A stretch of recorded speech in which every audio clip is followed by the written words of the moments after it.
हिमांशु जी। राधे राधे जी। राधे राधे महाराज जी। महाराज जी, कुछ पाने के लिए यदि निरंतर प्रयास किया जाए फिर भी ना मिल पाए तो क्या ये माना जाए कि वो भाग्य में नहीं है? क्या मेहनत और ईमानदार प्रयासों से भाग्य बदला जा सकता है? नहीं, नाम मेहनत और नाम जब से बदला जा सकता है। नहीं तो ये शुभ प्रारब्ध हो जाएगा, वो अशुभ प्रारब्ध है। अशुभ अगर जोर का है तो शुभ प्रारब्ध को दबा देगा, लेकिन नाम जब इस कोटि का किया जाए कि शुभ और अशुभ दोनों को विध्वंस कर दे तो सफलता हमारे हाथ लग जाए। प्रारब्ध कोई छोटी मोटी चीज नहीं, बहुत बड़ा प्रारब्ध है। बड़े धर्मात्मा युधिष्ठिर को भी 12 वर्ष का वनवास और 1 वर्ष का अज्ञातवास भोगना पड़ा, और दुष्टों की बड़ी उन्मत्तता रही दुर्योधन आदि की, लेकिन अंततो गत्वा सफलता युधिष्ठिर को मिली और विनाश उनके हाथ लगा। तो यदि हम ईमानदारी से धर्म से चल रहे और सफलता नहीं मिल रही तो मेरा ही कोई पूर्व कर्म मुझे बाधा पहुंचा रहा है, जो सफल नहीं होने दे रहा। अब मुझे नया कर्म ऐसा जोर का करना चाहिए जो पूर्व के कर्म को नष्ट कर दे। नाम जप, मंत्र जप, इनके द्वारा हो जाए। तप जितना इकट्ठा होता जाएगा आपका भजन अध्यात्म, उतना ही पूर्व का नाश करते हुए आगे बढ़ जाएगा। पंकज जी लखनऊ से। राधे। राधे राधे महाराज जी। महाराज जी, आपके चरणों में कोटि कोटि प्रणाम। भगवान, पिछले 7-8 महीनों से नियमित आपका सत्संग सुनने का सौभाग्य मिला। महाराज जी, आपकी प्रेरणा से निरंतर नाम जप करने का भी अभ्यास कर रहा हूँ। कई अनुभव हुए और कठिन मार्ग से पार हो गया। महाराज जी, रघुनाथ जी मेरे इष्ट हैं। दास्य भाव से उनकी किस प्रकार से उपासना करनी चाहिए जिससे प्रभु को प्रसन्न किया जाए? ऐसी कृपा हो जाए कि श्वास श्वास व्यथा ना जाए। महाराज जी, देखो, कृपा तो है, पुरुषार्थ हमें करना पड़ेगा। मन कर्म बचन छाड़ी चतुराई, भजत कृपा करिहे रघुराई। यदि मन से, वचन से, कर्म से हमारे जितने आचरण हो वो भगवान को समर्पित हो और नाम जप हमारा चल रहा है, इसी में सब कुछ प्राप्त हो जाएगा। रामचरितमानस का रोज गान करो, पाठ करते हो रामचरितमानस का अर्थ सहित? हाँ, भगवान को भोग लगा के पाते हो, नाम जप करते हो, और जो आचरण करो वो भगवान को समर्पित करो। प्रतिकूलस्य विसर्जनम, भगवान के प्रतिकूल कोई आचरण नहीं होना चाहिए। बस इसी में भगवान का दासत्व तो जागृत हो जाएगा। ये कोई बनाया हुआ संबंध थोड़ी, जन्म जन्मांतरों से हम भगवान के हैं, भूल गए हैं माया में तो नए नए संबंध कर लिए। इन्हीं संबंधों को छोड़ना भगवान के दासत्व को प्राप्त होना है। भगवान श्री राम जी कह रहे हैं, जननी जनक बंधु सुत दारा, तन धनु धाम सुहृद परिवारा, सबकी ममता ताग बटोरी, मम पद मनहि बांधि बर डोरी। जननी माँ, पिता, भाई, शरीर, जितना भी वैभव, ऐश्वर्य, घर मकान, जितने संबंध, सबका ममत्व राम जी के चरणों में आ जाए, हो गया खेल। पूरी साधना इसी बात की है। जब हमारी कोई साधना रह जाए तो साधना सिद्ध हो गई। साध माने चाह, जाहि न चाहे कबहु कछु, तुम सन सहज सने, बसो निरंतर तासुर सो राउर निजगे। भगवान की भक्ति स्वाभाविक भगवान के दासत्व से युक्त कर देती है। उनके लीला चरित्रों का गान, नाम जप, जितने भी कर्म है भगवान को समर्पित, तो समर्पित जीवन भगवान को प्राप्त हो जाता है। जो प्रतिपल भगवान की कृपा का अनुभव करता हुआ सुख और दुख को समान भाव से सह लेता है और प्रतिक्षण भगवान का स्मरण करता है, उसको भगवत प्राप्ति ऐसे हो जाती है जैसे बाप की प्रॉपर्टी पर पुत्र का स्वयं अधिकार हो जाता है। समझ रहे आप? खूब नाम जप करो, और हमारे अंदर जितना नाम के प्रति प्रियता होगी उतना हम नाम को भूलेंगे नहीं। नाम निष्ठा महाराज जी, नाम निष्ठा का कोई नियम होता है? मतलब नाम निष्ठा में क्या नियम पालन? निष्ठा नहीं, हम तुम्हें बता रहे हैं, नाम के समान कुछ ना समझा जाए। जैसे अच्छा भोजन मिला, नाम छूट गया तो भोजन श्रेष्ठ हो गया। कोई व्यक्ति मिला, बातचीत की, नाम छूट गया, वो व्यक्ति श्रेष्ठ हो गया। रुपया मिला, नाम छूट गया, रुपया श्रेष्ठ हो गया। नाम को कहां विराजमान करे? सबसे श्रेष्ठ जगह में। तो त्रिभुवन की राज्य लक्ष्मी देने पर भी जो आधे पल के लिए भगवान का नाम ना छोड़े, वो मां भागवत। नाम निष्ठा ऐसे आएगी। समझ रहे हो आप? खाते पीते उठते बैठते चलते फिरते बातचीत करते हुए कभी भी नाम ना छूटे। जैसे हम आपसे बात कर रहे हैं, हमारा नाम चल रहा है, बार बार नाम हमारी मानस पटल पर। जैसे होटल में नहीं देखते लिखा हुआ आता रहता है, ऐसा तो हम उसे देख रहे हैं आपके चेहरे पर, बात कर रहे हैं, नाम नहीं छूट रहा। अभ्यास, अभ्यास हो तो आंख में पट्टी बांध करके भी ठीक निशाने पे गोली मारी जा सकती है। अभ्यास हो तो शब्द वेदी बाण मार देते थे। अभ्यास को दिखाया जाता है कि आंख में नमक ऐसे रखकर पट्टी बांध करके, और वो ठीक उसी पे हथौड़ा मारता है जहां नारियल रखा होता है। चूक जाए तो सामने वाला जो आदमी पड़ा हुआ मर जाए। अभ्यास योग युक्तेन चेतसा नान्यगामिना, अभ्यास हो जाए तो हर स्थिति में हम भजन कर सकते हैं। समझ पाए आप? राधे राधे महाराज जी। महाराज जी, आपकी कृपा से नाम जप कर रहा हूं, परंतु आपने एक एकांतिक वार्तालाप में बताया था कि शास्त्रीय पद्धति के हिसाब से 1000 बार वाचिक नाम जप, 100 बार उपांशिक और 1 बार मानसिक नाम जप एक समान ये होता है। चक्कर में नहीं पड़ना चाहिए। ये तो महिमा लिखी हुई है मानसिक की, पर इस चक्कर में नहीं पड़ना, नहीं तो भजन में त्रुटि हो जाएगी। हम मानसिक के चक्कर में जो जप रहे थे वो भी भूल जाएंगे, नहीं ना। मानसिक के चक्कर में नहीं पड़ना चाहिए। मानसिक स्थिति आती है। हम ऐसे राधा बोला तो श्री जी सुन तो रहे ना, अंदर से राधा बोला तो श्री जी सुन रहे ना। तो हमें भाव रखना है कि श्री जी को पुकार रहे हैं हम फल फूल के लिए नहीं जप रहे, हम राधा राधा श्री जी को पुकार रहे हैं। कभी तो सुनेंगी, जब हमारी सुन लेंगी तो बात बन जाएगी, ठीक है ना। मानसिक के चक्कर में क्या होता है, नए साधक का मानसिक हो नहीं पाता और उपांश और वाचिक में श्रद्धा नहीं रह जाती। भैया एक बार राधा मानसिक बोले तो वाचिक में 1000 बोले तो महाराज ऐसे ही आता मन। हाँ, नहीं नहीं नहीं नहीं नहीं, हम पहले पकड़ लिया, इसीलिए कहा कि उस चक्कर में मत पड़ो। ये अपने लिए ठीक नहीं है, अपनी हानि हो जाएगी, ठीक है। हाँ ऐसे। यज्ञेंद्र नामदेव जी छत्रपुर से। जी महाराज जी राधे राधे।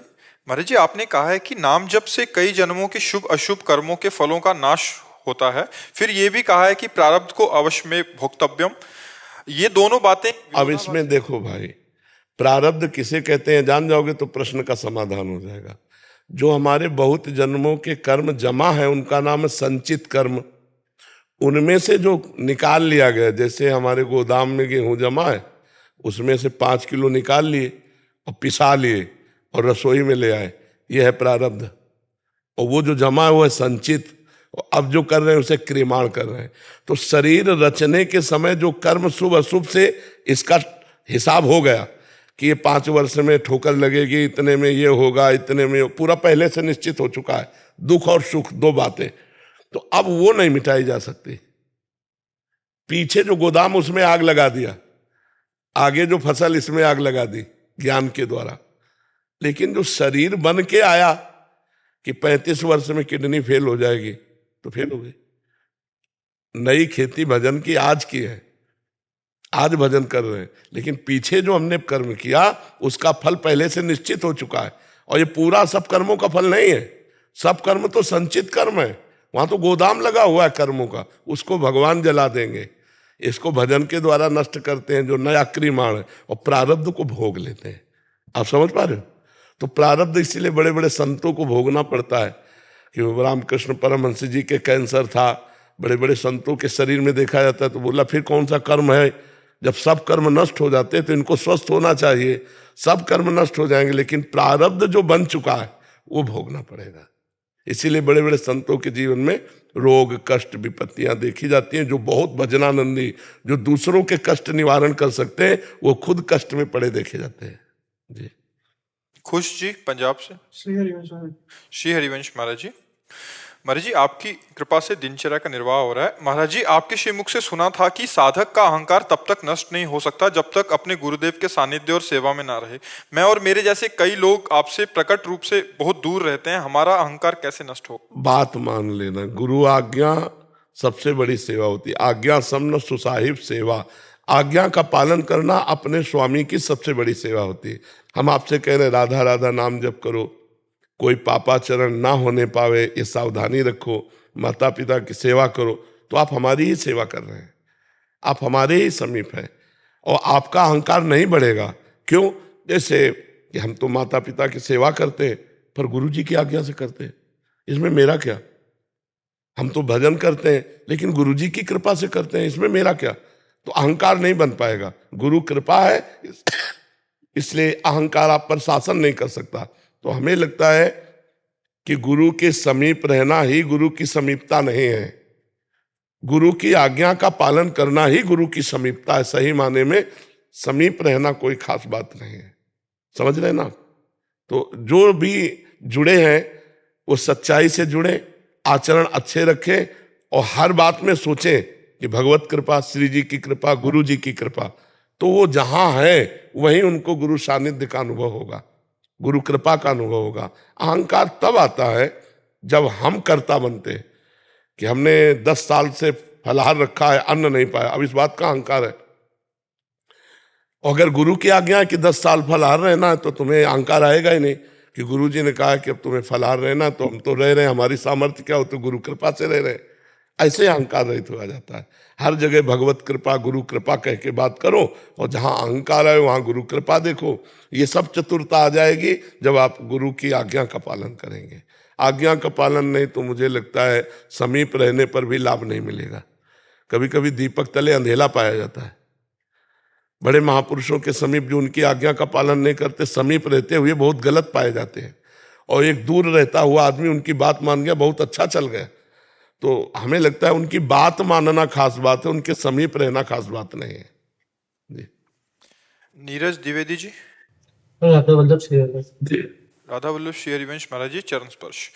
महाराज जी, इनका कहने का भाव है कि ये पुलिस विभाग में है कि कभी कभी ऐसा होता है जनमानस, जो आम जनमानस होता है, कई बार असुविधा उनको बहुत हो जाती है, न्याय प्रक्रिया बहुत देरी हो जाती है। इस विधि या पुलिस कार्रवाई से हम पाप से अभिमुक्त हो सकते हैं क्या? हृदय न्याय करना चाहता है पर विधि प्रक्रिया इतनी लंबी है या समय लेती है कि मन में एक टीस सा हो जाता है कि ये तमाम पुलिस अधिकारी इस प्रक्रिया से अधिकांश व्यथित होते हैं। हाँ बिल्कुल, कि मतलब समझ आ रही कि अपराधी नहीं है बट उसको बहुत लंबा इनको रखना ही पड़ेगा जेल में तब तक, या तो ऐसे में महाराज जी ये पाप के भागीदार हुए क्या? उसका भी तो कर्म है। जिस कर्म का पाप का दंड नहीं मिला वो यहाँ आकर के उसको फंसा करके उसको दुख दे रहा है। जब तक उसका दुख भोग है तब तक न्याय प्रक्रिया साथ नहीं देगी। जहां दुख भोग खत्म हुआ न्याय प्रक्रिया साथ दे देगी। मनुष्य के माना कि जिस केस में वो आया बिल्कुल शुद्ध निर्दोष है, लेकिन उसके द्वारा ऐसे भी पाप हुए जिनका कोई दंड नहीं है, उस पाप का प्रायश्चित वहां भोगने को मिलेगा। बिना अपने कर्म के कहीं किंचन मात्र भी कोई कष्ट नहीं मिल सकता, पक्का समझ लो। अब उसमें निमित्त बनेगा, निमित्त ये बने या कोई बने, कोई निमित्त बनेगा, लेकिन वो भोग हमारे कर्म का होगा। जब तक कर्म का भोग नहीं होगा तब तक फंस ही नहीं सकते। माना उसमें केस में आप बिल्कुल निर्दोष हैं, लेकिन ये दंड जो मिल रहा है उस पाप का मिल रहा है जिसका आपने प्रायश्चित नहीं किया, और आपका पाप गुप्त है, वो गुप्त पाप आपको दंड दिला रहा है। पक्का समझ लीजिए। लगता है मैं निर्दोष हूं, लेकिन आप इसी जन्म में अपने न्यायाधीश बन करके एक रजिस्टर लिखिए कि आपने कितने पाप किए, उनका क्या प्रायश्चित हुआ है, आपका आपके द्वारा क्या दंड विधान अपने ऊपर किया गया। कुछ नहीं तो उसका दंड विधान तो होगा ही। निर्दोष होते हुए भी आपको भोगना पड़ेगा, क्योंकि आपका कर्म है। और कर्म नहीं है तो ऐसा नहीं कि सबको निर्दोष होने पर भोगना ही पड़ता है, फटाक से भी हो जाता है। ऐसा नहीं कि सब एक प्रक्रिया में फंसे दुखाई भोगते रहते हैं, ऐसा भी नहीं है। तो हमें लगता है कि उस शास्त्रीय विधान से उसका वो कर्म जो प्रकाशित नहीं हुआ, गुप्त रूप से हुआ, वो उसको दंड दे रहा है। और जहां वो कर्म निकला तहां विधान बन जाएगा, वो छूट जाएगा। तो उसमें निमित्त तो बनाया जाएगा ना। अब ये जैसे निमित्त बने तो इनके हृदय में जलन हो रही, तो इनका कोई दोष नहीं, क्योंकि जलन मात्र से इनका वो प्रायश्चित हो गया और उसको भोगना होगा। सरिता शर्मा जी। राधे राधे महाराज जी। महाराज जी, ग्रस्त जीवन में दैनिक कार्यकलापों के साथ अहंकार जो कि क्रोध, लोभ और घमंड आदि अन्य रूप में स्थित रहता है, उसको किस तरह कम किया जा सकता है और कैसे अहंकार को खत्म और नियंत्रित किया जा सकता है? जब हमारा शरीर संसार का चिंतन कम होगा तो अहंकार अपने आप कम होने लगेगा। इसलिए कहते हैं नाम जप करो। जितना अधिक भजन करोगे उतना ही अज्ञान नष्ट होगा, उतना ही अहंकार नष्ट होगा, उतने ही दुख विपत्ति नष्ट होगी। एक अद्भुत आनंदमय स्थिति बनी रहेगी भजन से। अगर भजन नहीं तो फिर ये बातों से अहंकार थोड़ी नष्ट होता। चाहे गृहस्थ धर्म हो चाहे विरक्त धर्म हो, दोनों भगवत प्राप्ति के लिए हैं। आप जो अर्थ कमाते हैं वो धर्म पूर्वक हो परिवार का पोषण करते हैं, वो भगवान को अर्पित हो और नाम जप हो गई भगवत प्राप्ति। ऐसे विरक्त है, आजीवन अपने संयम से चले, नाम जप करे, परोपकार करे, हो गई भगवत प्राप्ति। भगवत प्राप्ति कोई कठिन नहीं है, कठिन है भगवत प्राप्ति की चाह होना। क्योंकि जब गृहस्थ हो या विरक्त हो, भोगों की कामनाएं तो सबके अंदर रहती हैं। जब तक भगवान का साक्षात्कार नहीं होता तब तक ये दुर्वासना मम सदा परिकर्षयन्ति, दुर्वासना खींचती रहती है भोगों की तरफ। बस इसी को जीत ले, दुर्वासना को उपासना के द्वारा जीत ले तो भगवान की प्राप्ति सहज है। नाम जप करो हर कार्य करते हुए, सोहनी लगा रहे, झाड़ू लगा रहे, नाम जप करते हुए, पोछा लगा रहे, नाम जप करते हुए, रसोई बना रहे, नाम जप करते हुए, पात्र मार्जन कर रहे, नाम जप करते हुए, ऑफिस जा रहे, नाम जप करते हुए, कोई परेशानी नहीं। परिवार को भगवान का जन मानकर, अर्थ धर्म के द्वारा कमाकर अपने परिवार की सेवा, समाज की सेवा, शरीर की सेवा, नाम जप, इसी से उत्तम ज्ञान प्रकट हो जाएगा, जिससे देहाभिमान का नाश होगा। इसे देहाभिमान को आवरण कहते हैं। ये ज्ञान के बिना आवरण नहीं नष्ट होता। जितना भजन करेंगे, जितना सत्संग सुनेंगे, हृदय निर्मल होगा, उतना ये मलिनता नष्ट हो जाएगी। दुर्वासना है, अहंकार है, काम है, क्रोध है, ये सब मलिनता है। ये षड विकार, काम क्रोध लोभ मोह मद मत्सर, यह मलिनता है। ये सब मलिनताएं भाग जाती हैं जब खूब नाम जप किया जाता है। नाम जप करो, परोपकार की भावना रखो, जो कार्य करो वो भगवान को समर्पित कर दो, यही उत्तम भक्ति हो जाएगी। चिंतन शाह जी। राधे राधे। राधे राधे महाराज जी।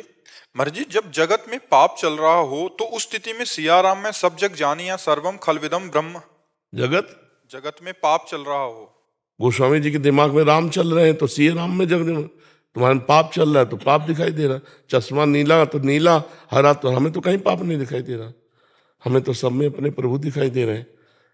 हमें कोई एक पापी पुरुष नहीं नजर आ रहा। चश्मा बदल लो भैया अपना। गीता में भगवान कह रहे हैं वासुदेवा सर्वम, भगवान वासुदेव सब कुछ है। मत्ता परतरम नान्यत किंचिद अस्ति धनंजय, मेरे सिवा किंचित मात्र कुछ और नहीं है। तुम्हें पाप दिखाई दे रहा, तुम्हारा दिमाग ठीक हो जाए सब ठीक हो गया। हमारा दर्शन जैसा है वैसा हमें दिखाई देगा। गोपियों को दिखाई दे रहा, जित देखो तित श्याममयी है। गोस्वामी जी देख रहे हैं जड़ चेतन जग जीव जत सकल राम में जाने, और आप पाप में देख रहे हो। कहाँ पाप है? नहीं, जैसे कोई चोरी करता है या कुछ कोई लूटपाट करता है तो हाँ। तो उसमें फिर उसमें भगवान देखो, जब फिल्म देखने जाते हो, जब कोई खलनायक का रोल करता है तो तुम उसे पापी जानते हो क्या? अगर उसका परिचय जानते हो तो कहते हो भैया ये बिल्कुल पाप नहीं करता, पाप का नाटक कर रहा है, बहुत बढ़िया अभिनय कर रहा है खलनायक का। वस्तुतः शराब को हाथ भी नहीं लगाता, पराई बहन बेटियों की तरफ देखता भी नहीं, लेकिन ये रोल कर रहा है ऐसा। समझ रहे कि नहीं कर रहे? जैसे तुम्हारे परिचय का कोई हो रामलीला में और रावण का अभिनय कर रहा हो खूब ऐसे मस्ती से दुष्टता का, तो आप क्या हंसोगे, मनोरंजन करोगे। जब कोई कहेगा बहुत नीच आदमी, कहोगे नहीं बहुत अच्छे आदमी है ये। तो ऐसे ही हमारा भगवान तीन माया के नाटक हैं। एक है सतोगुण, एक है रजोगुण, एक तमोगुण। तीन पर्दे चल रहे हैं। एक में राक्षसी रोल दिखाई दे रहा है, एक में मानसिक रोल, एक में दैवी रोल दिखाई दे रहा है, लेकिन जो रोल कर रहा है वो बहुत बढ़िया है। अगर ये बात आप जान गए तो फिर आप कब किसी को पापी कह नहीं सकते। एक चोरी का नाटक करता है, एक मारने का नाटक करता है, एक मरने का नाटक करता है, और तीनों में एक ही है, तीनों में एक ही, वो नाटक कर रहा है। तो तुमने अभिनय करने वाले को जाना नहीं। अभिनय करने वाले गोविंद है, श्री कृष्ण है, राम है, उनको तुमने जाना नहीं। अभिनय को देख रहे हो तो तुम किसी को पापी देख रहे हो, किसी को महात्मा देख रहे हो, किसी को अच्छा किसी को बुरा नहीं। पंडिता समदर्शिना विद्या विनय संपन्ने ब्राह्मणे गविहस्तनी सुनी चोय सुपाके चा पंडिता समदर्शिना। रोल गलत है लेकिन रोल करने वाला सही है। जब ये दिमाग में बात रहेगी तो कोई पापी है नहीं। है भला पापी? बताओ हमें। तो यही हमें सही बात देखनी भैया, नहीं तो हम ऐसे तो डिप्रेशन में पहुंच जाओगे, ऐसे तो डिप्रेशन में पहुंच जाओगे। तो गलत चिंतन हुआ ना, आपकी हानि हुई। सही चिंतन करो, आनंदित हो जाओगे। दूसरा कह रहे हैं कि जब प्रभु की सब प्रतिमा भिन्न है तो हम जिसकी पूजा कर रहे हैं फिर हमारी बात समझना, एक ही से सब उत्तर हो जाएगा। प्रतिमा भिन्न है लेकिन प्रभु तो अभिन्न है। मान रहे हो ना? रोल अलग है जगदम्बा का, रोल अलग है भैरव का, रोल अलग है कृष्ण का, रोल अलग है राम का, लेकिन इनमें जो रमा हुआ है वो एक ही तो है ना। अब बोलिए, क्या वो भगवान का सही स्वरूप है अथवा हमारी धारणा गलत है? कृपया मार्गदर्शन। यदि मैं आपको भगवान मानूं तो आपसे भगवान की प्राप्ति कर लूं, क्योंकि आप में भगवान है। अगर हम प्रतिमा में भगवान माने, जब हम स्कूल में पढ़ते थे तो हमें सवाल हल करने के लिए कहा जाता था कोई भी संख्या मान लो। आप लोगों को भी पता है ऐसा, कोई भी संख्या, मानी संख्या से सवाल हल हो जाता था। तो मानी संख्या ब्रह्म गुरुदेव, मानी संख्या ब्रह्म हमारा पति, मानी संख्या ब्रह्म हमारा माता पिता, मानी संख्या ब्रह्म मूर्ति, मानी संख्या से सवाल हल हो जाना है। मान लोगे तो जान लोगे। समझ गए आप? कोई संशय? कि जैसे अभी सब जगह जैसे मान लो कि शिव जी की या कोई भी मूर्ति एक मंदिर में ऐसी होती है, एक मंदिर, तो मेरी जो कल्पना हम जो करते हैं। असल बात ऐसा है कि शिव जी की जो रूप है ना, वो कोई चित्रकार कर ही नहीं सकता है, मतलब कोई भी भगवान की किसी की भी नहीं, क्योंकि वो चिदानंद में है और प्राकृत से आई है। प्राकृत से आई से चिदानंद का लेख कैसे लिखा जा सकता है? पर मानी संख्या तो सवाल हल हो जाएगा, नहीं हो जाएगा? हाँ। अभिषेक जी जम्मू से। जी, श्री हरिवंश महाराज जी जैसे सपने में हर पीड़ा सत्य लगती है, एक मानसिक रोगी को मन इंद्री की रची जो भी बातें होती हैं सत्य लगती हैं, वैसे ही अगर भगवत प्राप्ति हो जाए तो कैसे पता चलेगा कि ये सत्य है या माया का रचा हुआ? नहीं, सत्य तो सत्य है, उस त्रिकाल सत्य है। जैसे स्वप्न में जब आप होते हैं तो देह तो होता नहीं है ये स्थूल। आप होते हैं क्या स्वप्न में? ये वाला शरीर नहीं होता ना, एक शरीर असत्य हो गया ना। अब जो स्वप्न में आपको मिला वो दूसरा शरीर था, स्वाप्निक शरीर, उसमें दुख सुख सत्य भास रहा था, और जब लौट के अपने शरीर में आए तो वो असत्य हो गया ना। तो ये दोनों असत्य है ना, सत्य। और भगवान त्रिकाल सत्य है, वो जागृत में भी सत्य है, स्वप्न में भी सत्य है और सुषुप्ति में भी सत्य है। त्रिकालज्ञ है, त्रिकाल तीनों लोकों में वो सत्य है। तो जब वो सत्य का अनुभव होगा तो उसमें संशय नहीं रह जाता, उसमें अनुभव ही सत्य होता है। सत्य में कहीं कोई प्रश्नवाचक चिन्ह नहीं होता। जैसे स्वप्न में आपने भोजन पाया तो जब जगोगे तो कलेवा करने का मन हो जाएगा, क्योंकि पाया नहीं था, उसमें झूठा था नहीं। और जब आप स्वप्न में गए भूखे थे, जबकि खा के शयन किए, तो वो भी भूख झूठी थी। लेकिन जागृत में जब आप भूख लगी और पाया तो तृप्ति का अनुभव होगा कि नहीं होगा? फिर थोड़ी होगा कि हम थोड़ी देर बाद कलेवा करेंगे, नहीं भाई, 5-6 घंटे थोड़ा चाहिए जब डट के भोजन पा लिया। तो सत्य वस्तु ब्रह्म का जब बोध होगा तो किसी के प्रमाण की जरूरत नहीं होगी, अपने आप अनुभव हो जाएगा।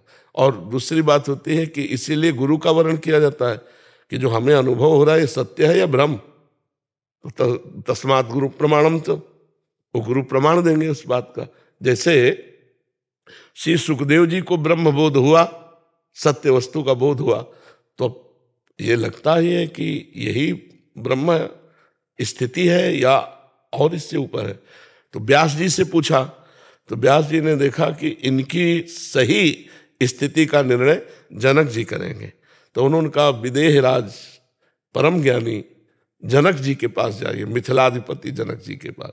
तो श्री सुखदेव जी वहां गए तो दरवाजे में जाकर के कहा, जनक जी से सूचना पहुंचाई, जो विशिष्ट सौम्य और शास्त्रीय पद्धति से चलता हो, कभी किसी के दरवाजे में ऐसे प्रवेश नहीं होगा, खुद प्रवेश नहीं होगा, वो खड़ा हो जाएगा, इंतजार करेगा या तो कोई निकले या हमारी सूचना वहां पहुंचे। ऐसे किसी के दरवाजे में घुस नहीं जाएगा, वो असभ्य पुरुष होता है जो ऐसा करता है। तो दरवाजे में प्रार्थना की कि जनक जी से मिलना है। तो जनक जी ने उत्तर दिया कि कोई भी उत्तर ना दिया जाए। अब जैसे आप ही आओ और आपको कोई उत्तर नहीं मिले तो चिड़चिड़ाहट नहीं आ जाएगी कि 1 घंटा 2 घंटा 3 घंटा 4 घंटे से खड़ा हूं, 7 दिन 7 रात्रि तक कोई उत्तर नहीं। और रोज पूछते उनकी मुखाकृति कैसी, तो बोले सौम्य शांत, जैसे आए थे वैसे है। ठीक है, अब महलों में ले जाओ। महलों में 9 युवतियां 18, 20, 22 वर्ष की, और सुखदेव जी दिगंबर रहते थे। बोले उनका पूर्ण स्वागत सम्मान करो। अब वो युवतियां स्नान कराना, खवाना पिलाना, हंसना खेलना, बातचीत करना, 7 दिन 7 रात्रि। पूछा अब कैसी स्थिति? बोले जैसे गेट के बाहर थी वैसी स्थिति है। आरती सजाई और गए, बोले हे महामुनिवर, आपको वो ब्रह्म की अनुभूति हो गई है जिसकी अनुभूति के बाद कुछ पाना बाकी नहीं रहता, इसके बाद कुछ चाह नहीं रह जाती, आप अचाह पुरुष है, मान सम्मान से ऊपर उठ गए, काम क्रोधात से ऊपर उठ गए, आपकी ब्रह्मानुभूति सत्य है। तो अपने से बड़ा कोई ज्ञानी महात्मा, वैसे तो अनुभूति जब होती है ना तो खुद पता चल जाता है, पर अगर संशय हो जाए तो गुरु इसीलिए किया जाता है, इसीलिए महापुरुषों का संग किया जाता है कि वो अनुभूति हमारे अंदर सही है या नहीं वो प्रमाणित कर देंगे। महाराज जी, ऐसा कहा जाता है कि मोक्ष प्राप्ति के बाद ये मनुष्य जन्म दोबारा नहीं मिलता, परंतु अगर ये मनुष्य जन्म दोबारा नहीं मिलता तो भगवत प्रेम का आनंद भी छूट जाएगा। हाँ, इसीलिए तो जो प्रेमी जन वो मोक्ष नहीं चाहते। हाँ, अलम विषय वार्तया नरक कोटि विभत्सया वृथा श्रुति कथाश्रमो बप्त विभेम कैवल्यता। विषय वार्ता तो घृणावनी नरकास के समान विभत्स है, और मोक्ष चर्चा भी मुझे भयावनी लगती है, क्योंकि ये हमारे प्रभु से हमको दूर कर देगी, प्रभु से, इसलिए मुझे मोक्ष भी नहीं चाहिए।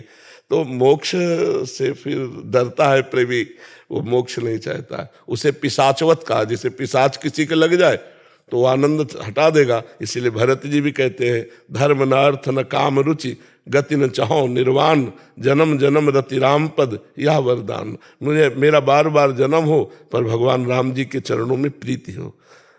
तो प्रेमी मोक्ष नहीं चाहता, इसीलिए नहीं चाहता कि उसका अस्तित्व ही खत्म हो जाएगा।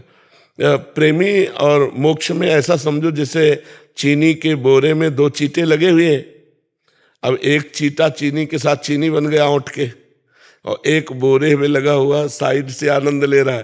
तो इनमें से आनंद कौन ले रहा है? जो साइड में लगा हुआ है। जो चीनी बन गया ब्रह्म रूप मोक्ष हो गया, और जो भक्त बनकर भगवान का रसास्वादन कर रहा है वो प्रेम का रसास्वादन कर रहा है। सौरभ सोनी जी आगरा से। राधे राधे महाराज जी। राधे राधे महाराज जी। महाराज जी, आपके चरणों में कोटि कोटि प्रणाम। महाराज जी, ऑफिस के कार्य के दौरान कैसे हम अधीनस्थ अपने से छोटों पर क्रोध ना करते हुए काम करा सकते हैं? नहीं, क्रोध करना चाहिए, हम ये नहीं कह रहे कि क्रोध नहीं करना, क्रोध का नाटक करना है, क्रोध करने की आवश्यकता है, ऐसा नहीं है कि नहीं है, ये हमारी सेवा है। तो अपने अपने अधिकार, जैसे टीचर है थोड़ा कड़ा स्वभाव रखेगा तो बच्चे अनुशासन युक्त रहेंगे। जहाँ अनुशासनहीनता आ गई वो घर बर्बाद, जहाँ अनुशासनहीनता आ गई वो गांव बर्बाद, जहाँ अनुशासनहीनता आ गई वो देश बर्बाद, जहाँ अनुशासनहीनता आ गई वो अपना जीवन बर्बाद। अपने ऊपर अनुशासन, अपने जनों पर अनुशासन, लेकिन क्रोध का नाटक, क्योंकि भगवान सब में विराजमान। क्रोध का नाटक करने का मतलब होता है दोबारा आप उसके प्रति द्वेष भाव नहीं करेंगे। जब आप मिलेंगे तो फिर वैसे मिलेंगे जैसे रोज मिलते हैं, लेकिन उस समय जब आपको शासन करना है तो आपको दूसरा रूप दिखाना। आपको जो कार्य है वो कार्य क्यों नहीं किया गया, इसकी गलती आप स्वीकार करो, और गलती स्वीकार करते हो तो इसका प्रायश्चित स्वीकार करो, और उसके प्रति कड़ा व्यवहार रखना पड़ेगा। नहीं तो फिर जैसे सरकारी काम है, अपने अपने अधिकारानुसार यदि कड़ा स्वभाव न रखें तो अराजकता फैल जाएगी, नहीं फैल जाएगी। तो हमें लगता है कि हम क्रोध असलियत में हृदय न जलावें, क्रोध का नाटक करें तो अच्छा रहेगा। बच्चों से है, माता पिता अपने बच्चों के दोष दर्शन करें, उन पर क्रोध करके दोष निवृत्ति की भावना करें। टीचर अपने विद्यार्थी पर काम देखे कि विद्याध्ययन का काम प्रमादयुक्त तो नहीं है, नहीं तो फिर क्रोध करे। पहले हम विनय से काम लेते, शाम नीति, फिर उनको हम दाम नीति, प्रलोभन की आप पढ़ लिख कर अच्छे, फिर दंड नीति। दंड नीति आवश्यक है, इसीलिए 4 नीतियों में ये रखा गया, साम दाम दंड भेद, ये दंड रखा गया कि इसके द्वारा बहुत काम होते हैं। तो कोई नीच पुरुष है, नीच पुरुष का मतलब होता है नीच आचरण करने वाला, आप ऐसे बात कीजिए, भाई साहब आप जो चोरी किए हैं वो वापस कर दीजिए, आपको नहीं करना चाहिए, आप अच्छे बनिएगा। वो बिल्कुल नहीं सुन, काम कहाँ किया ऐसा, और जो कड़ा शासन किया तो अपने आप निकाल के भी दे देगा, और अगली बार डरेगा कि इस एरिया में हमें हाथ नहीं मारना चाहिए। तो भय एक शासन सत्ता को, एक समाज को सुरक्षित रखता है। ऐसा नहीं कि भय की, पुलिस का भय ना हो, कानून का भय ना हो, तो अभी राक्षसी देख लो वृत्तियां कैसी फैल जाए।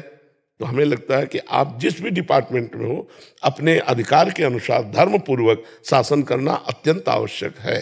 हाँ, अब उल्टा शासन न करें कि निर्दोष को दंड दे रहे हैं, दोषी को बख्श रहे हैं भेंट लेकर या किसी प्रलोभनवश भयवश, तो फिर वो अधर्म कार्य कहा जाएगा, नहीं तो ये धर्म कार्य है जी।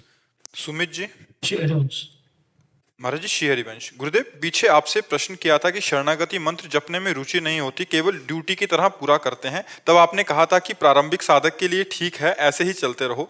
गुरुदेव, अब शरणागति को 3 साल से अधिक हो गया, अभी भी प्रारंभिक साधक मानकर ऐसे चलना क्योंकि जैसा लग रहा क्योंकि बच्चा, क्योंकि एक चढ़ाई वहां तक पहुंचे नहीं, अगर 20 वर्ष तक नहीं पहुंचे तो प्रारंभिक ही तो रहोगे ना।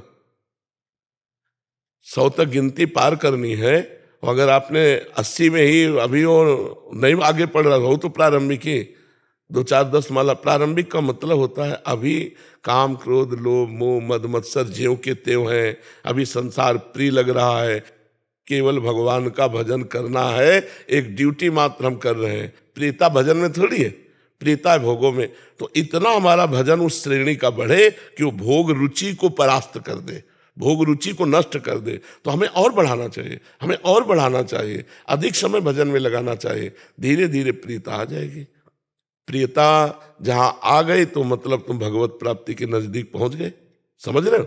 जब भजन प्रिय लगने लगा, भगवान का नाम प्रिय लगने लगा, तो भगवान प्रिय लगने लगे, और भगवान जहां प्रिय लगने लगे तो भगवत प्राप्ति निश्चित हो गई। तो बहुत नजदीक भगवत प्राप्ति के पहुंच जाता है जब भजन प्रिय लगने लगता है। भजन पूरा जीवन हो जाता है, प्रिय नहीं लगता। संसारे प्रिय लगता है, घूम घूम के वही सामने आता है। जब डट के भजन करे तब जाकर के वो भस्म होती वासनाएं। पर चिंता न करे कि हमारा भजन अगर उस कोटि का नहीं होता तो भगवत प्राप्ति नहीं होगी। अभी आप मंत्र जप रहे हैं, अभी आप नाम जप करें, अभी शरीर छूट जाए, अभी भगवत प्राप्ति हो जाएगी। एक होता शरीर रहते भगवत प्राप्ति, और एक होता शरीर छोड़ते भगवत प्राप्ति। तो शरीर रहते भगवत प्राप्ति का विशेष महत्व है। आप ही निकाल रहे हैं यहाँ से। हाँ, धीरे धीरे लगे रहो।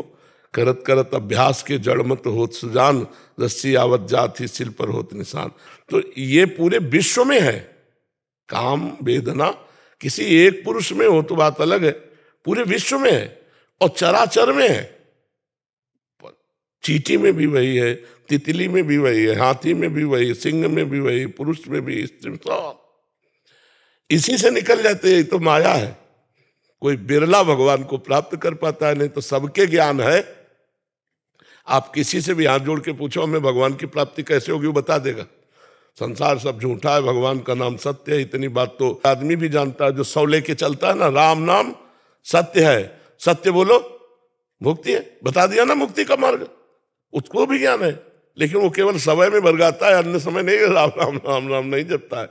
ये भगवान की बड़ी प्रचंड माया है। नाम जप करते रहो। अगर इसी जन्म में काम बनाना है तो ऊबो मत। हर एक नाम तुम्हारा भगवान की बैंक में जमा हो रहा है, वो व्यर्थ नहीं जा रहा। चाहे भाव से जपो चाहे कुभाव से जपो, वो भगवान की बैंक में, वो तुम्हारे काम आएगा। निराश मत हो, ठीक है? बस पाप आचरण न बनने पावे। क्यों? मुझे समस्त विकार है, आप ही निकाल सकते हो। नहीं, अब देखो इसमें ये देखना, हम गुरु के वचन ही पावर होते हैं। अब हम तो वहां नहीं प्रगट में रहेंगे कि भैया गलत मत करो। उसके लिए तो तुम्हें हमारी बात माननी पड़ेगी। नहीं कह दे भाई हमसे कुछ होने वाला नहीं, तो फिर जब कुछ होने वाला नहीं तो पाप कैसे हो सकता है? जैसे कोई कह दे कि गुरुजी अब आप ही देखो, आज के बाद हम तो आपकी शरण में, अब हमसे कुछ होने वाला नहीं, पक्की बात हम देख लेंगे। पर जब कुछ होने वाला नहीं है तो पाप कैसे तुमसे हो गया? अब उसे बोले हम कुछ नहीं कर सकते तो भला नहीं कर सकते, तो बुरा कैसे तुमने कर दिया? भला बुरा कुछ ना हो, जीवन मुक्त हो जाओगे। जैसे कहा जाता है हमसे कुछ नहीं बनेगा, तो शब्द पर ध्यान दो। हमसे कुछ नहीं बनेगा, सारा ठेका हम लेते हैं, पर कुछ नहीं बनना चाहिए। पर ऐसे नहीं हो, कुछ बनेगा कुछ बिगड़ेगा। ऐसे चलो, ठीक से चलो। अगर तुम चतुराई करोगे तो फिर बहुत चतुर शिरोमणि है भगवान और भगवान की माया, सीधे बन जाओ। हम जो जानते हैं गलत है, हम उससे बचे। हम जानते हैं कि ये गलत है, उससे हम बचे। भगवान ने हमें बुद्धि दी है, भगवान ने हमें बचने का मार्ग। और जब नहीं बच पा रहे तो उस समय भगवान को पुकारे, हे भगवान मुझे बल दो, मैं जानता हूं ये गलत है, फिर भी गलत करने जा रहा हूं, नाथ मुझे बचाओ। अवश्य भगवान बचाएंगे। वो ना बचाए तो कोई चल ही ना पावे इस मार्ग में। समझ रहे बच्चा जी? मल्लिका जी नोएडा से। राधे राधे। राधे राधे महाराज जी। महाराज जी, जीवन में रिश्तों में मधुरता, शांति और प्रकृति कैसे लाई जा सकती है? असंभव सी लग रही है, असंभव सी लग रही है। क्योंकि आचरणों की होलियां जलाई जा रही हैं, तो शांति और मृदुता संबंध में तो बहुत, इसलिए असंभव सी लग रही है। असंभव नहीं है, असंभव सी लग रही है, क्योंकि सब अपने चरित्रों का नाश करने के लिए लगे हैं। और जिसका चरित्र पावन नहीं होता उसका संबंध मृदु नहीं हो सकता। ये प्रश्न केवल आपके ही उत्तर का नहीं है। जब तक चरित्र पावन नहीं होगा तब तक संबंध पावन नहीं हो सकता, और संबंध पवित्र नहीं होगा तो मृदुता और शांति कैसे आ जाएंगे। आज हमको अंग्रेजी में एक सूत्र बताया था इन लोगों ने कि धन का नाश हुआ तो कुछ नाश नहीं हुआ, स्वास्थ्य का नाश हुआ तो कुछ नाश हुआ, चरित्र का नाश हुआ तो सब कुछ नाश हुआ। अब इसका उल्टा चल रहा है। हमें लगता है हम यदि अपने कर्तव्य का पालन करें और अपना चरित्र पवित्र रखें तो संबंध में मृदुता आ ही जाएगी। हमारा चरित्र पवित्र है तो हर संबंध हमारा पवित्र होगा। अब बताओ कैसे हम कहें कि पति पत्नी में मृदुता आ जाएगी। बॉयफ्रेंड वेकअप, बॉयफ्रेंड ब्रेकअप, ये क्या चरित्र है। गर्लफ्रेंड ब्रेकअप, फिर नवीन गर्लफ्रेंड, फिर ब्रेकअप। तो ऐसे व्यवहार वो अपने पति के साथ भी करेगी या पत्नी के साथ करेगी, मृदुता आएगी, माधुर्य आएगा उसके संबंध में? नहीं आएगा। अच्छा, अब नशा कर रहे, व्यभिचार कर रहे तो बुद्धि इतनी भ्रष्ट है कि पूज्य जनों का मान करना भूल गए, माता पिता गुरुजनों का मान करना भूल गए। तो मृदुता आए तो कैसे आए? क्योंकि मृदुता आती है, विनम्रता आती है अध्यात्म से। अध्यात्म जीवन में रह नहीं गया तो कैसे आए? अगर आप अध्यात्मवान हैं, रोज अपने माता पिता के चरण छूते हैं, ब्रह्मचर्य से हैं, जब तक ब्याह नहीं हुआ, और ब्याह हुआ तो एक पति को भगवान मानकर या एक पत्नी को अर्धांग मानकर आप सेवन, देखो मृदुता ही मृदुता रहेगी। अपने प्यारे को सुख देने की भावना कर ले तो कभी कटुता आ ही नहीं सकती, और प्यारे से सुख लेने की भावना में ही कटुता आती है। और प्यार का मतलब होता है सुख देना। सुख लेने की भावना प्यार में नहीं होती, काम में होती, राग में होती, आसक्ति में होती, मोह में होती। सुख लेने की भावना प्यार में नहीं होती। और आजकल लोग प्यार प्यार करते हैं, प्यार का मतलब नहीं समझते हैं। प्यार का मतलब व्यभिचार नहीं है, प्यार का मतलब स्वार्थ की पूर्ति नहीं, प्यार का मतलब होता है प्यारे को उत्तम मार्ग में चलाना। बोले फ्रेंड, फ्रेंड का मतलब क्या होता है? कुपथ निवार सुपंथ चलावा। जो कुपथ मार्ग से हटाकर सुपंथ में चला उसे फ्रेंड कहते हो। आज के फ्रेंड घसीट के सुपंथ से कुपंथ में डाल रहे हैं, तो कहाँ दोस्ती हुई? तो मृदुता, धैर्य, विचार, पवित्रता, विनय, ये दैवी संपदा है। ये भगवान के चरणों का आश्रय लेकर पवित्र आचरण से यदि हम नाम जप करें तो हम अपने क्या दूसरों के हृदय में ये बात ला सकते हैं।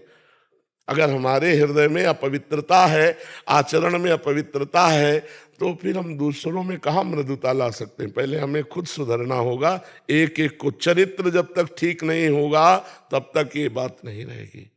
तो चरित्र को इस समय तो बिल्कुल कुछ समझे नहीं जा रहा है। चरित्र को तो बिल्कुल रद्दी कागज किया जा रहा है। और जबकि हमारे यहाँ भारत में चरित्र की ही पूजा होती है। रावण किस बात में कम था?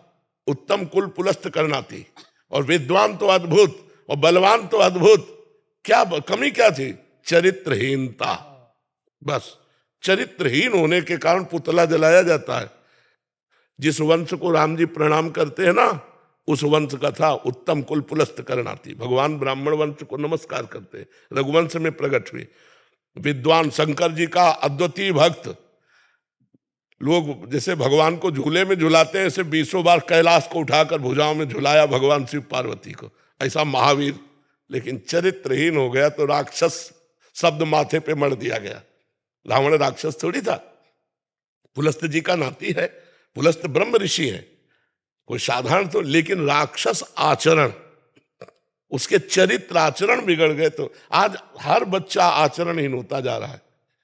संयम बात तो दिमाग में नहीं रह गई है कि संयम क्या होता है, जितेंद्रियता क्या होती है, ब्रह्मचर्य क्या होता है। न पढ़ाया जाता है, न सिखाया जाता है। आचरणहीनता होती चली जा रही। तो विद्या विनय देती है और यहाँ अविनय बढ़ रहा है। देखो नए नए लड़कों की बात देखो, अपने माता पिता, असभ्यता बढ़ती चली जा रही है। तो हमें लगता है मृदुता कैसे आवे? क्यों, आपका लक्ष्य क्या है पूछने का? कि कभी कभी नकारात्मक परिस्थितियां लगती हैं, कभी मन उदास हो जाता है किसी बात को लेकर, तो उस टाइम भी अपने आप को पॉजिटिव कैसे रख सकते? हाँ, उस समय पॉजिटिव ऐसे रखो कि अगर कोई संबंधी आपके साथ ऐसा बर्ताव करेगा, असंबंधी बर्ताव करे तो हमको तो 2 मिनट में हटा देना चाहिए। चलते हुए फुटपाथ में कोई हमें गाली दे तो हमें पागल समझना चाहिए। बातुल भूत विवश मतवारे ते नहीं बोले बचन विचारे, जिनकर कहा सुनी नहीं काना। गली चलते कोई गाली दे उसका प्रभाव नहीं लेना चाहिए, पागल आदमी बोलने दो। अपना संबंधी जिससे हमारा संबंध होता है वो जब हमारे प्रतिकूल बोलता है तब हमको क्षोभ होता है। उस समय में सोचना चाहिए कि मेरे कर्म की पवित्रता के लिए भगवान इसके अंदर बैठकर प्रतिकूल बुलाकर मुझे जलन दे रहे और वो जलन मेरे को पवित्र कर रही।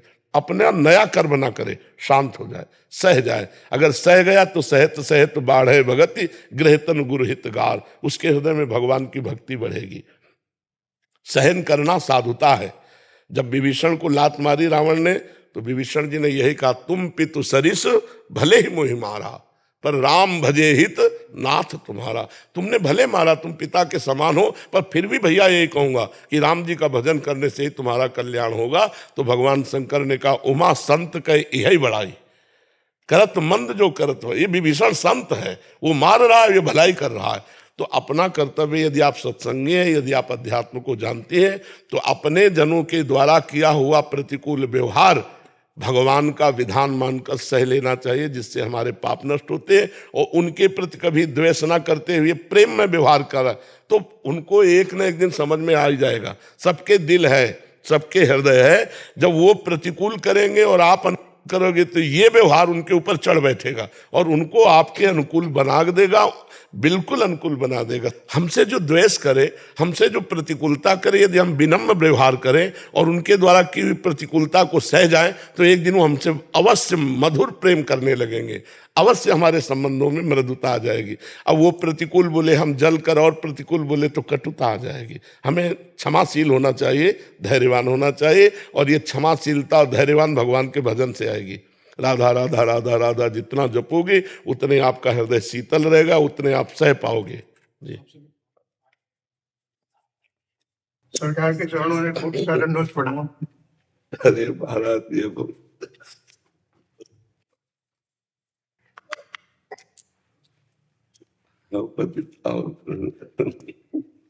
सरकार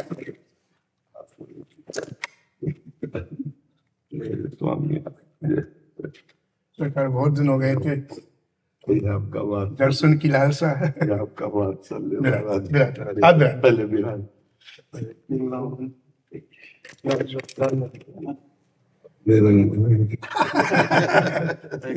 बड़ी ये विशेष कृपा हो गई आज। विराज अरे सरकार ये न करे। बहुत सरकार में राधा बाबा के जन्मोत्सव में गया था। अच्छा, गीता पाठ का हर वर्ष मनाते हैं जी। 112वां ये बाबा का जन्मोत्सव था। तो जितने अभिषेक हुआ था तो बाबा इसी को होके हुए थे। शादी आपके मैं बाबा के रंग में लग रहा हूँ। राधा राधा राधा। सरकार एक टोपा वही पहने थे। अच्छा, थोड़ा सा रख देता। हाँ बिल्कुल, अवश्य अवश्य। धन्यवाद।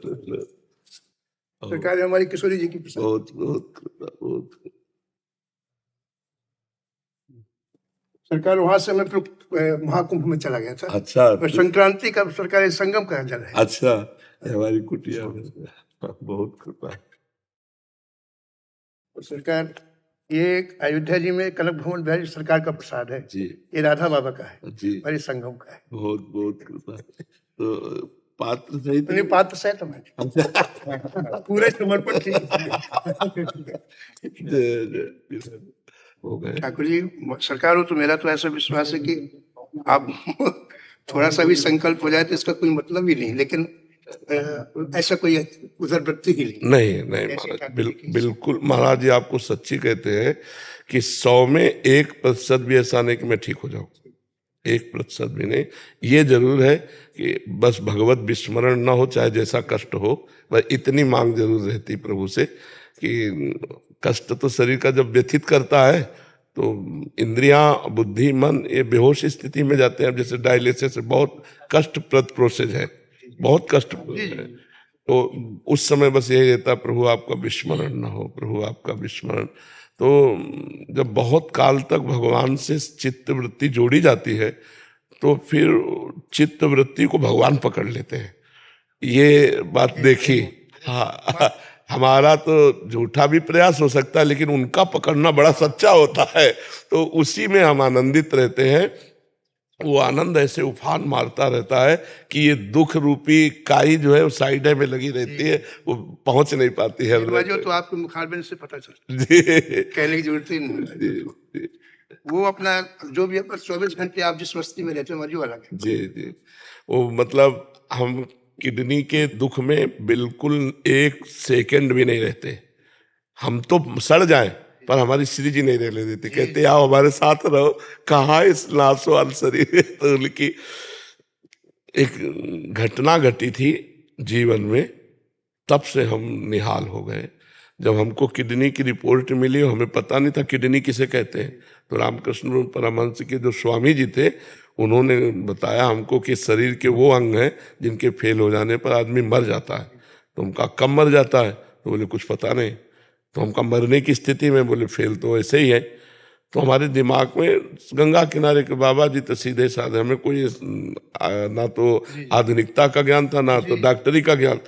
तो अंदर से बहुत रोना आया, एकांत में थे अचल बिहार में, कि श्री जी अब तो साधन लायक शरीर नहीं रह गया, और ना एक पैसा, ना एक व्यक्ति, ना एक इंच जगह, हमारी हालत तो आप जानते हैं। तो फिर वो आर्त भाव से जो इतना रोना आया कि मतलब वो था ऐसा कि प्राण निकल जाएंगे, कि आप श्री जी आपको कैसे प्राप्त कर सकते हैं, न साधन बनेगा क्योंकि शरीर पीड़ा से युक्त, तो चिंतन शरीर का होगा, साधन। भाई जी ने एक जगह लिखा है जी कि प्राणों का टंडन ही श्री राधा है। तो बस उस दिन से हम निहाल हो गए। वो जो शरणागति हुई, बस उस बचपन से शरणागति है, लेकिन शरणागति के सोपान है। जब शरणागति हो जाती है और साधन की भी चिंता न रहे, सर्वेषु साधन वरेषु चिरम निराशा, हरिवंश महाप्रभु ने लिखा है, दूरादपास्य स्वजलाम सुखमर्थ कोटिम सर्वेषु साधन वरेषु चिरम निराशा। तो वर्षंत में वो सहजाद्भुत सौख्य धाराम श्री राधिका चरण रेणु महामिस्मरामी, जो पारिवारिक सुखों का त्याग कर देता है, सुहृद संबंधों के सुखों का त्याग कर देता है, अर्थ के द्वारा प्राप्त करोड़ों प्रकार के सुखों का त्याग कर देता है, और साधना के द्वारा प्राप्त होने वाले सुखों का त्याग करके श्री लाडली जी के चरणों का अनन्य भाव से आश्रय असमर्थ होकर ले लेता है, असमर्थ होकर। अहंकार पूरी तरह गलित। हाँ, सच्ची शरणागति अजात पक्षायु मातरम खगाहा, जो अभी पंख नहीं निकले, वो केवल माँ की बात जो होता है जैसा ला के मुख में डाल, ऐसे ही जब कि अब मैं सब तरह से हार गया, अब आप देख लो। उस जगह जो पकड़ होती है, श्री जी जो पकड़ कर वही निहाल कर देती, नहीं तो अपनी सामर्थ्य कितनी, जीव की सामर्थ्य कितनी। हमारी सोच अगर है, हमारी सोच है तो पतन की हो सकती है, वो उत्कर्ष की नहीं। हाँ, और अगर उत्कर्ष है तो आपकी सोच है। ये बात ही हृदय में बैठा रहा हमारे जी, कि जो उत्कर्ष है तो श्री जी का है। जी जी, क्योंकि हमारी वृत्तियां तो नीचे की तरफ ही जा रही जी जी जी। माँ जी वहाँ राधा बाबा जी के जन्म स्थान से 2 बहनें आई थी, अभी वहाँ गीता वाटिका में गोरखपुर में। तो वो सुना कि मैं आया हूँ तो मिलने के लिए आई, किस वजह से सोच के ऐसी अद्भुत बात सुनाई महाराज जी उन्होंने। वो मुझे 2 मिनट कहना है। उन्होंने सुना है कि पूज महाराज जी का हम लोग वीडियो सुनते हुए मोबाइल में, और मैं सो गई। उस समय जो उस दिन का जो प्रवचन था आपका माँ जी, उसमें श्री ये मनुष्य की सार्थकता राधा रानी की प्राप्ति में ऐसा कुछ था माँ जी। तो उसको एक बेहवलता सी हुई, सुनते ही सुनते 11 बज गया तो सो गई। मुझे 1 घंटे के बाद पूज भाई जी प्रकट हुए उसको स्वप्न में, और कहा तुम बिल्कुल चिंता मत करो, तुम्हें प्राप्ति होगी होगी होगी। जी जी। तो मुझे उसके हृदय में आया, पता नहीं उसने सुनाया मुझे, उसके हृदय में आया कि हमारे पूज बाबा है आपके लिए, पूज हमारे प्रेमानंद जी बाबा है, उनको पहले प्राप्ति हो, बाद में मुझे हो। तो मुझे उसने कहा भाई जी से कि पहले पूज बाबा जी को प्राप्ति हो, बाद तो इतनी जोर से हंसे भाई जी, इतनी जोर, ठाका मार के हंसे। जी उस ठाका में मेरा ऐसा भाव ये था कि उनको कभी हो चुकी बोले, वो बोली भाई 10 मिनट तक भाई जी ठाका मार के हंसते रहे। जी जी जी बोले मैंने 2 बार कहा कि पूज्य श्री महाराज जी को, पहले फिर तो खूब ठाका मार के हंसे। जी। और फिर आपकी बात को कुछ नहीं कहा, फिर तुझे प्राप्त है। जब आपकी बात आई तो ठाका मार के हंसे। जी जी मुझे बड़ा सुख लगा। क्योंकि वात्सल्य सिंधु उन्हीं की कृपा से ये सब हुआ है, इधर आना, ये सब होना, सन्यास का परिवर्तन होना, ये भाई जी की कृपा। और एक बात और भाई मेरे चिंतन में आई जी। कि पूज्य राधा बाबू पहले सन्यासी थे जी जी और 23 वर्ष की आयु के बाद बाबा इनका 23 वर्ष में सन्यास ले लिया। जी। बाद में भाई जी की कृपा प्राप्त जी इतने बड़े रसिक हो गए माने। जी जी ऐसे आपका पहले का जीवन सन्यास का और फिर यहाँ हाँ। महाप्रभु ने पकड़ लिया। जी। ऐसे उसी प्रबोधानंद जी का हाँ, पहले का जीवन सन्यास का था। जी, जी। और बाद में आए तो महाराज क्या महान रसिक, हाँ महान रसिक। जी वृंदावन शतक लिख के उन्होंने सब कुछ महाराज जी जी जी यहाँ के रसिकों का है। जी ठीक है महाराज, फिर मैं आ गया। आप फिर आ जाओ महाराज, आप फिर ऐसा ना कर महाराज जी, महाराज जी मेरे को अच्छा आपकी बड़ी कृपा, बस मुझे दर्शन ही करना था, मन में था अभिलाषा। ये सौभाग्य हमें कहाँ से मिलता है? ऐसे अनुग्रह बनाए रखे उसके।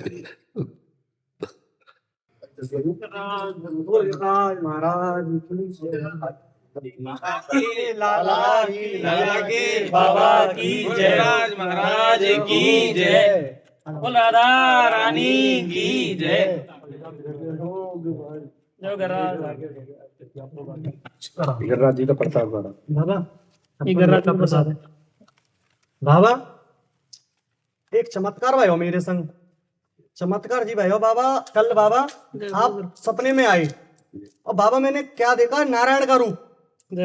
बाबा बड़ा भाव प्रकट भाई हो बाबा। बाबा रोंगटा से खड़े के मैंने बाबा ते इच्छा जताई बाबा से मिलने की, बाबा आज आपसे मिल गो। ये गिरिराज महाराज की लीला चलती रहती है। गिरिराज महाराज की है, पर बाबा आपकी भी बहुत है बाबा। नारायण रूप देख रहा हूं, आपके सहस्त्रों हाथें, सहस्त्रों सिरें बाबा। एकदम आंख खुली, मैंने अपनी मैया से कहा, मैया बाबा सपने में दिखे। तो मैया बोली, बाबा में कछू तो होता है, लाला दर्शन तो करके।